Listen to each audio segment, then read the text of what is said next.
আসলাম another blog নিয়ে। এখন আমরা বাইরে যাচ্ছি বিকেলে ঘুরতে, তো একটু চিন্তা ভাবনা আছে কিছু কেনাকাটা করার। এখন কিনতে চাচ্ছিলাম, কি কিনবো তুমি? হাঁস খাবো, হাঁস। বের হচ্ছি হাঁস কেনার উদ্দেশ্যে, দেখি হাঁস পাই কিনা। যদি পাই তাহলে হাঁস কিনে নিয়ে আসবো, আর নয়তো অনাদার ব্লগ দেখিয়ে দিব।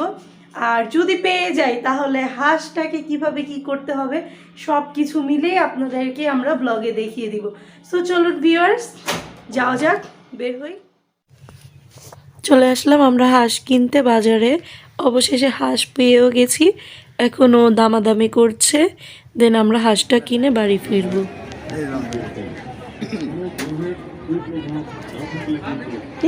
ধুলা গন্ধ।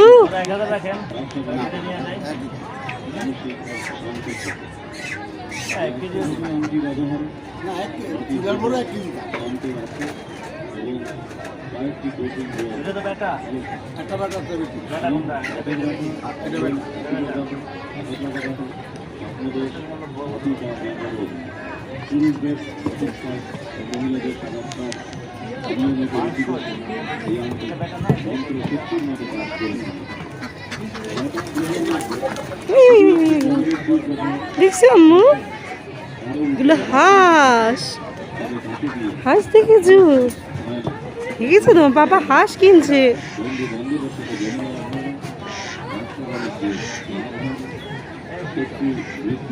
একই সাইজের সবগুলো না?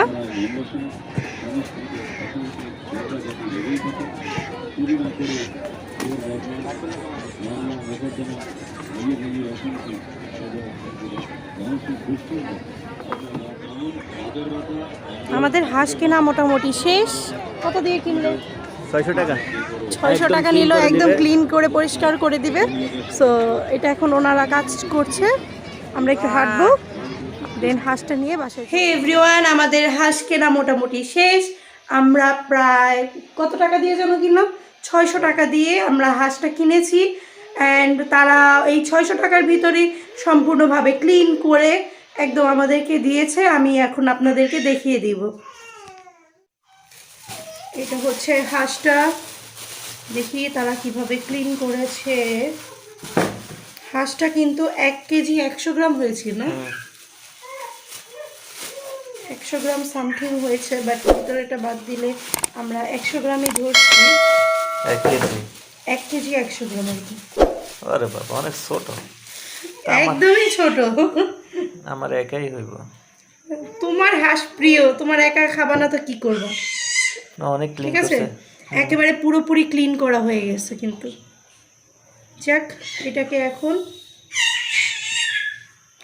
বাকিটা আমরা এখন এটাকে পুড়ে নিব, দেন আরো ক্লিন করব, তারপর এটাকে কেটে রান্না করার পালায় চলে যাব।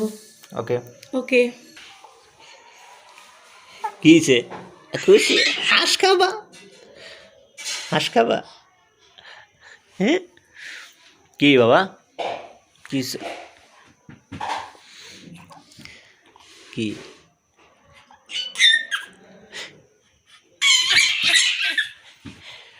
কি?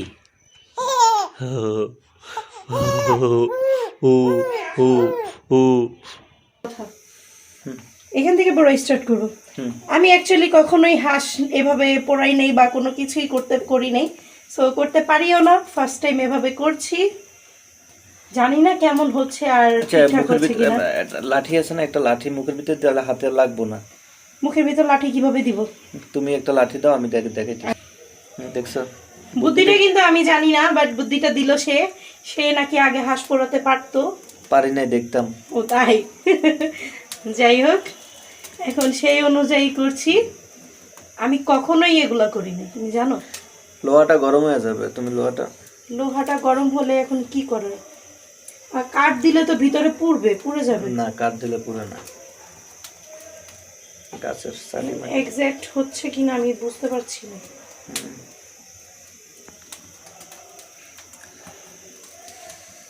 এরকম করলে এখন সে গেছে হাঁস পোড়াতে, কারণ আমি সাকসেস হলাম না।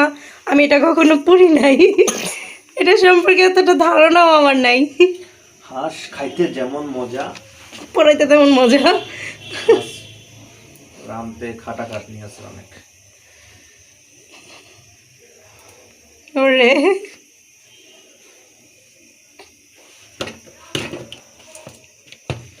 পুরো পুরো এটা এক্স্যাক্ট মানে কিভাবে পোড়া হবে সেটা তো তুমি জানো তাই না? এটা পুড়তে গেলে এটা শরীর থেকে তেল বের হবে। তেল বের হবে, তাইলে বোঝা যাবে যে এটা হয়ে গেছে না? হয়ে গেছে। যাক, যারা আমার মতো নিউ তারা অনেক কিছু একটু হলেও জানতে পারবে। কত দূর হলো? এই তো শেষ পর্যায়ে তেল বের হয়েছে? তেল বের হয়েছে। হ্যাঁ, হাঁসটা লাল লাল হয়েছে। আচ্ছা, পা পোড়াবে না? হুম, পাও পোড়াবো। ও, এটা বারবিকিউ কিন্তু অনেক মজা হবে না? হুম, এটা যে বারবিকিউ করা যেত। সামনে আরেকটা করে ফেলবো বারবিকিউ। দাম বেশি, গরমকালে করবো, গরমকালে হাঁসের দাম কম। আসলে গরমকালে হাঁসের বারবিকিউ জাস্ট ওয়াও। ভিউয়ার্স, দেখতেই পাচ্ছেন হাঁসের মধ্যে কিন্তু তেল উঠে এসেছে, তার মানে এটা আমাদের পোড়াটা মোটামুটি হয়ে গেছে। এখন আমরা এটা আরেকটু ক্লিন করব, মানে যে পশমটা এখনও কালো কালো দেখা যাচ্ছে এইটাকে ক্লিন করে আমরা এটাকে কেটে একবারে রান্না করার প্রস্তুতিতে চলে যাব। দেন তখন আপনাদেরকে আবার দেখাবো কিভাবে হাঁস রান্না করি। আমার হাঁস রান্নাটা আমি স্টার্ট করে দিয়েছি। ফার্স্টে আমি চুলায় তেল গরম করে নিচ্ছি, দেন আমি এখানে দিয়ে দিব তেজপাতা,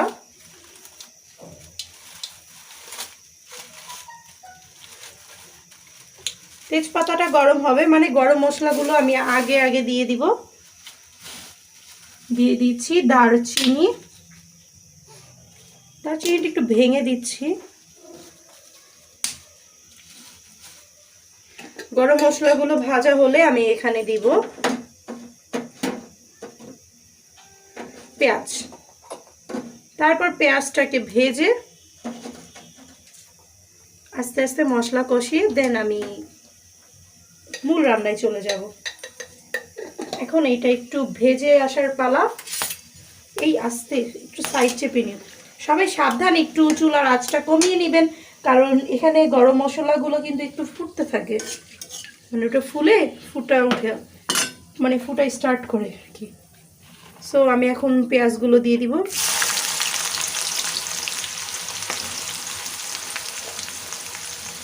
হাঁস রান্নায় কিন্তু পেঁয়াজটা একটু বেশি খায়, কারণ আমি আবার কি করি একটু বেশি দিয়ে বেরেস্তা করে তুলে ফেলি, দেন মশলাটা দেওয়ার সময় ওই বাকিটা দিয়ে রান্না করে ফেলি।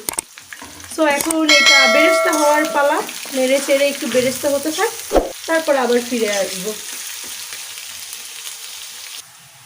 হ্যালো এভরিওয়ান, আমার পেঁয়াজটা মোটামুটি ভাজা হয়ে গেছে, প্রায় ব্রাউন কালার হয়ে এসেছে। আমি মশলাগুলো যেখানে আছে গরম মশলাগুলো এক সাইড করে নিচ্ছি, অ্যান্ড আমি এখান থেকে অর্ধেকটা পেঁয়াজ মানে বেরেস্তা হিসেবে তুলে নিব। এটা আমি ইউজ করব একদম লাস্টে, ঠিক আছে? তারপর আমার যে পেঁয়াজটুকু আছে এইটার উপরে আমি বাকি মশলাগুলো কষিয়ে নেব।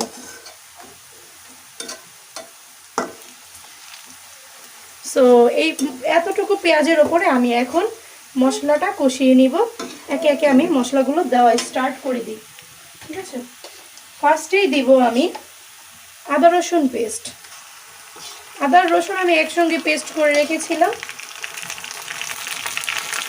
এই পর্যায়ে জালটা একটু কমিয়ে নিব, অ্যান্ড আমি যেহেতু এটার সাথে হলুদ ইউজ করব, গুঁড়ো হলুদ, তো হলুদের গুঁড়োটা আমি দিয়ে দিব। এতে করে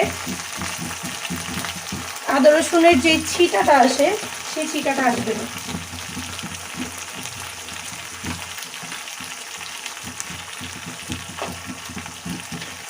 এখন দিয়ে দিব আমি একটা মশলা। এই মশলাটা আমি করে নিয়েছি, মানে এখানে জিরা, তারপর ধনিয়া, তারপর আছে জয়ফল, আর হচ্ছে গোলমরিচ, তারপর শুকনো মরিচ, তারপর দারচিনি, এলাচ, তারপর লবঙ্গ, এগুলো দিয়ে আমি একটা মশলা বানিয়ে নিয়েছি। সো এই পেস্টটা আমি এখন এখানে দিয়ে দিব। আপনারা আপনাদের পরিমাণ মতো দিয়ে নেবেন, আমি আমার পরিমাণ মতো দিয়েছি। সো এতেই এনাফ। এখন আমি এটা ভালো করে কষাবো। হলুদটা আমি আরও একটু ইউজ করব।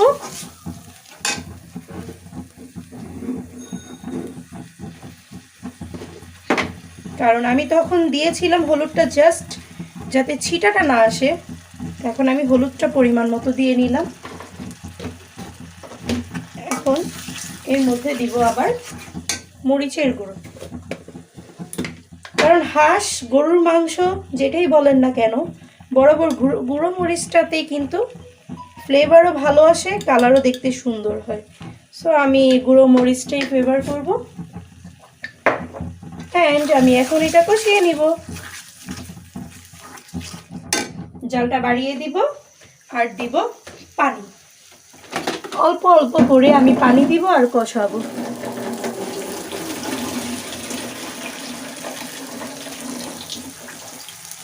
দিয়ে দিয়েছি সামান্য পানি।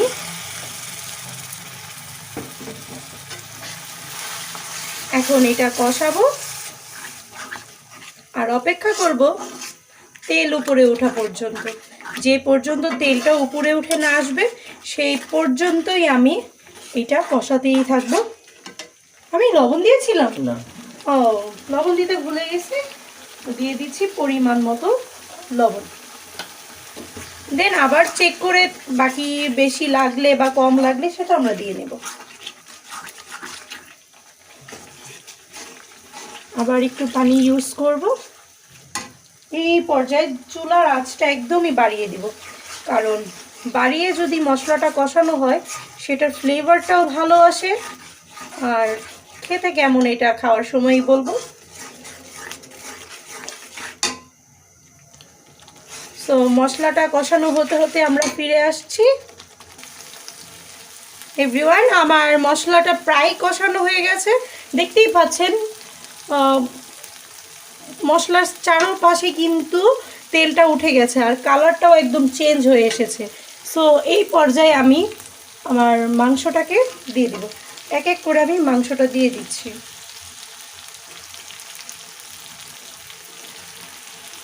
তারপর আমি এটা কষিয়ে নেব। হাঁসের মাংসগুলো কিন্তু দেখতে অনেকটা হাড্ডি হাড্ডি লাগে, তাই না? হাঁসের মাংস হাত দিয়ে খায়, এটা খাইতে অনেক মজা। আমি সবগুলো দিয়ে দিলাম। এখন আমি নেড়ে চেড়ে এটা কিছুক্ষণ কষিয়ে নেব।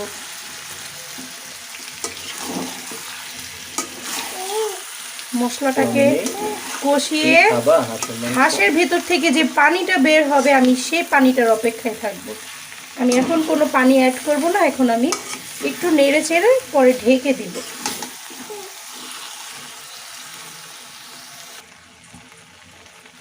এভরিওয়ান, দেখতেই পাচ্ছেন হাঁসের কালারটাও অনেকটা চেঞ্জ হয়ে এসেছে। আজকে আমার মেয়েটা খুব বেশি জ্বালাতন করছে। আর এখানে কিন্তু দেখা যাচ্ছে তেলটা উঠেছে, হাঁস থেকে তেল উঠেছে, প্লাস আমি কিন্তু এখনও কোনো পানি ইউজ করিনি। সো হাঁস থেকে পানি উঠে কিন্তু অলরেডি অনেকটা শুকিয়েছে। আমি পরে আবার একটু পানি অ্যাড করে দিব, কারণ হাঁসটা হতে একটু সময় লাগে। সো এগুলো মশলাগুলা দেখতেই পাচ্ছেন, কালারটা খুবই সুন্দর। জানি না খেতে কেমন হবে, খাওয়ার সময় আপনাদেরকে জানাবো। ওকে, অপেক্ষা করুন হওয়া পর্যন্ত। গাইস, আমি এর মাঝে আমার পাত্রটা চেঞ্জ করে নিয়েছি, কারণ ওটা আমার কাছে খুবই ছোট লাগছিল, সেজন্য চেঞ্জ করে আমি এটার মধ্যে নিয়ে নিয়েছি। অ্যান্ড আমি কিন্তু বেশ পরিমাণে পানি ইউজ করেছি। এখন এটা অনেকটাই বলক চলে এসেছে। সো ঝোলটাও কিন্তু হয়ে এসেছে ধীরে ধীরে। এটা আরও সময় লাগবে, কারণ হাঁস হতে মোটামুটি প্রায় 1 থেকে 1.5 ঘন্টা তো লাগেই। সো এই পর্যায়ে দেখতে পাচ্ছি মাংসটা কেমন হয়েছে আমি দেখব। তারপর যদি দেখি মোটামুটি হয়ে গেছে তাহলে আমি এর মাঝে আলু দিয়ে দিব, কারণ হাঁসের মাংসটাতে আলু দিয়ে খেতেও ভালোই লাগে। তো আমরা আলু দিয়ে খাই। ঠিক আছে, এই পর্যায়ে আমার মাংসটা প্রায় হয়ে এসেছে। এখন আমি দিয়ে দিব আলু। আমি নতুন আলু ইউজ করছি। শীত অনুযায়ী কিন্তু এখন অনেক নতুন আলু পাওয়া যায়। সো আমি নতুন আলু ইউজ করছি। ইয়েস, আলু দিয়ে দিলাম মাংসর সঙ্গে অ্যাড করে। এবার আমি ঢাকনা দিয়ে দিব। বাস মাংস আর আলু হয়ে আসলেই আমি পরিবেশন করব। এই পর্যায়ে প্রায় ঝোলটা শুকে উপরে কিন্তু অনেকটাই তেল উঠে গেছে, সাইডে সাইডে দেখা যাচ্ছে। এখন আমি দিয়ে দিব যে পেঁয়াজ বেরেস্তা করে রেখেছিলাম সেগুলো। উপরে দিয়ে দিলাম করে রাখা সেই পেঁয়াজ বেরেস্তা। এখন একটু নেড়ে চেড়ে নেব, কিছুক্ষণ আবার চুলায় রাখবো, দেন খাওয়ার পালা।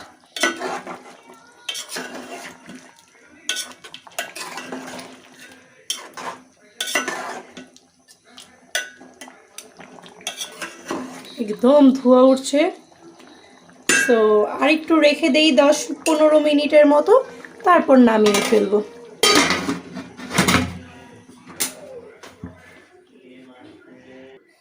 আমাদের মাংসটা কমপ্লিট, এখন আমরা পরিবেশন করে খাবো।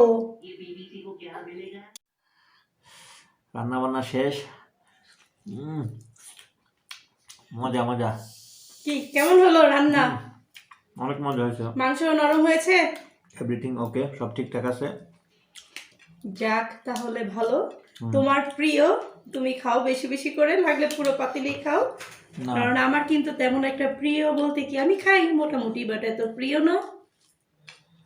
সো আজকের শেষটা কিন্তু তুমিই দিবা, কারণ আজকে তোমার ফেভারিট মাংস রান্না। ও এর লাগে কি কোনো কিছু তুমি করবে না, সবকে আমারই করতে হইব? হ্যাঁ আজকে তুমি। না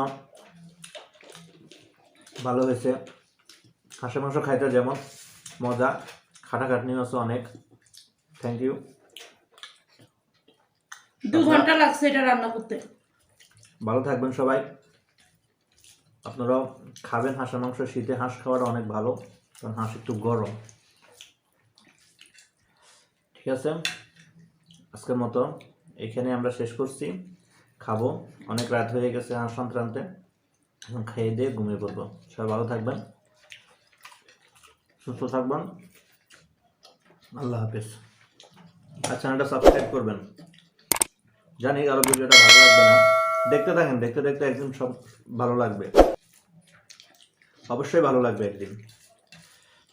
সবাই চ্যানেলটা সাবস্ক্রাইব করবেন, লাইক করবেন ভিডিও, অ্যান্ড কমেন্টস করে জানাবেন কেমন হয়েছে। আজকের মতো এখানে, আল্লাহ হাফেজ।